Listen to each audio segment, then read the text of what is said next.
বন্ধুরা, তোমরা কেমন আছো? আশা করি তোমরা খুব ভালো আছো। আমিও খুব ভালো আছি। আজকে তোমাদের আমি ভোলা ভেটকি মাছে ঝাল করে দেখাবো। আর এই ভোলা ভেটকির ঝাল করতে আমি কি কি দেবো দেখো। আমার সর্ষে আছে, রসুন আছে, টমেটো, কাঁচা লঙ্কা, পেঁয়াজ, ধনেপাতা। আর আমি এটা বাটবো কি দেখো, সর্ষে আর এই যে রসুন আর টমেটো, কাঁচা লঙ্কা এইটা বাটবো। আর আমি একটু কাশ্মীরি লঙ্কার গুঁড়ো দেবো। আর এই ভোলা ভেটকি মাছের তেল ঝাল খেতে দারুণ লাগে বন্ধুরা। আর সর্ষে বাটা দিয়ে করে দেখো, দারুণ খেতে হয়। চলো বন্ধুরা, মশলাটা বেটে নিই, তারপর তোমাদের দেখাচ্ছি। আমি মশলা কি বাটছি দেখে নাও। এই যে রসুনটা আছে, এই রসুনটা আমি দিয়ে দেবো, সর্ষেটা দিয়ে দিলাম। আর এই যে টমেটো আছে, টমেটোটা পুরোটাই বাটবো।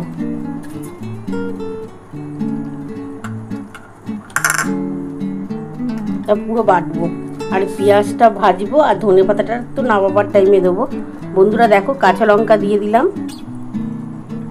আর আমি একটু কাশ্মীরি লঙ্কার গুঁড়ো দেবো। চলো মশলাটা বেটে নিই, তারপর তোমাদের দেখাচ্ছি। বন্ধুরা দেখো, আমি কিন্তু তেলটা বসিয়ে দিয়েছি। আমার তেলটা কিন্তু গরম হয়ে গেছে। এবার আমি মাছটা ভেজে নেব। এই যে দেখো বন্ধুরা, মাছটা কিন্তু আমার মাখানো হয়ে গেছে। এবার ভেজে নেব। বন্ধুরা দেখো, আমার কিন্তু মাছটা গরম তেলের মধ্যে দিয়ে দিয়েছি। আমার মাছটা ভাজা হয়ে যাক, তারপর তোমাদের দেখাচ্ছি রেসিপিটা। মাছটা ভেজে তুলে নিই, তারপর দেখাচ্ছি। বন্ধুরা দেখো, আমার কিন্তু এক পিঠ ভাজা হয়ে গেছে, আর এক পিঠ ভেজে দিয়ে তারপর আমি তুলে নেবো। একটু মাছটা লাল লাল করে ভাজতে হবে। মাছটা তো খুবই নরম হয়, সেজন্য একটু কড়া করেই ভাজবো। ভেজে তারপর তোমাদের রেসিপিটা দেখাচ্ছি।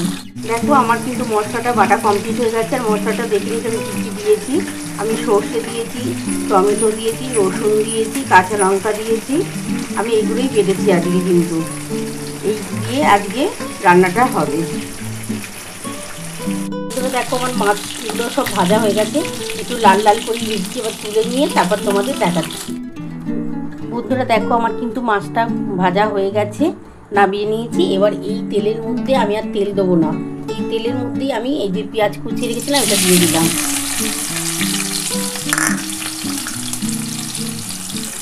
এর মধ্যে অল্প একটু নুন দেবো, আর অল্প একটু চিনি দেবো। নুনটা দিচ্ছি এই কারণে যে পেঁয়াজটা একটু নরম ভাবটা হয়ে যাবে। আর একটু চিনি দিচ্ছি একটু কালার আসার জন্য। অল্প একটু চিনি দিলাম বন্ধুরা দেখো, অল্পটুকু দিলাম। এটা কালার আসার জন্য দিলাম। কালারও হবে, একটু টেস্টও হবে। আর এই একটু নুন দিলাম, দিয়ে ভালো করে একটুখানি ভেজে নিই। পেঁয়াজটা একটু আধ ভাজা হলে তারপরে আমি তোমাদের। বন্ধুরা দেখো, আমার কিন্তু পেঁয়াজটা ভাজা ভাজা হয়ে গেছে। এবার আমি এই মশলাটা দিয়ে দিচ্ছি। এর মধ্যে সর্ষে আছে, রসুন আছে, কাঁচা লঙ্কা আছে, টমেটো আছে।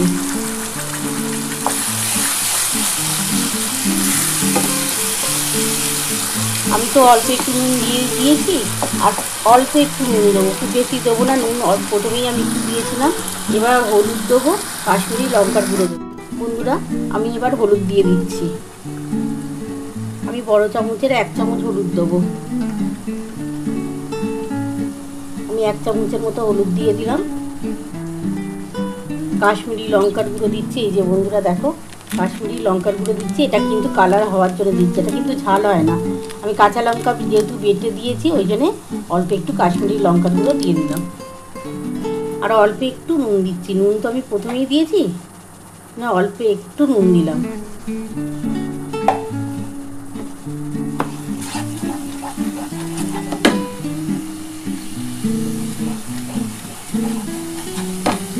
আর এই যে বন্ধুরা, মশলার জলটা দিয়ে দিচ্ছি। একটু ভালো করে কষিয়ে নিই, যতক্ষণ না তেলটা ছেড়ে ছেড়ে আসছে ততক্ষণ কিন্তু একটু মশলাটা কষাতে হবে। তবে খুব বেশি কষাবো না, যেহেতু সর্ষে দেওয়া আছে তো হালকাভাবেই কষাবো। দেখো, আমার কিন্তু মশলাটা কষানো কমপ্লিট হয়ে গেছে। আমি এবার জল দিয়ে দিচ্ছি, আর অল্প একটু জল দেবো। এটা একটুখানি শুকনো শুকনো করবো, বেশি ঝোল রাখবো না, মানে মাখা মাখা থাকবে। বন্ধুরা দেখো, আমার ঝোলটা কিন্তু ফুটে উঠেছে। এবার আমি মাছগুলো দিয়ে দিলাম।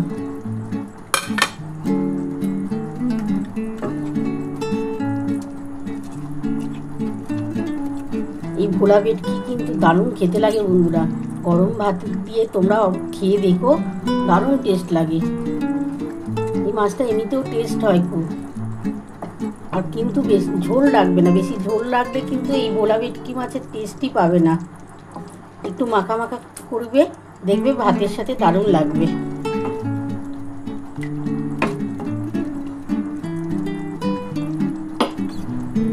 আমি 2 মিনিটের মতো ঢাকাটা দিয়ে দিলাম। বন্ধুরা 2 মিনিট পর আমি ফিরে এলাম, দেখি আমার কতটা হলো। এই মাছটা কিন্তু খুব বেশি ফোটালে চলবে না। আমি এবার এই যে ধনে পাতাটা আছে, ধনে পাতাটা দিয়ে দিচ্ছি ওপর থেকে।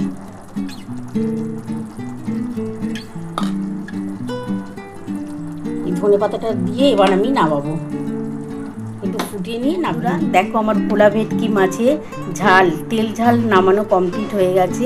কেমন হয়েছে বলো? দেখতে কিন্তু দারুণ হয়েছে, খেতেও কিন্তু চমৎকার লাগবে। তোমরা অবশ্যই আমার রেসিপিটা ফলো করেছো। তোমাদের যদি আমার রেসিপি ভালো লেগে থাকে প্লিজ একটা লাইক সাবস্ক্রাইব করতে ভুলো না, আর কমেন্ট বক্সে অবশ্যই জানিও কেমন লাগলো। তাহলে এরকম আরও নতুন নতুন রেসিপি নিয়ে তোমাদের সামনে হাজির হব।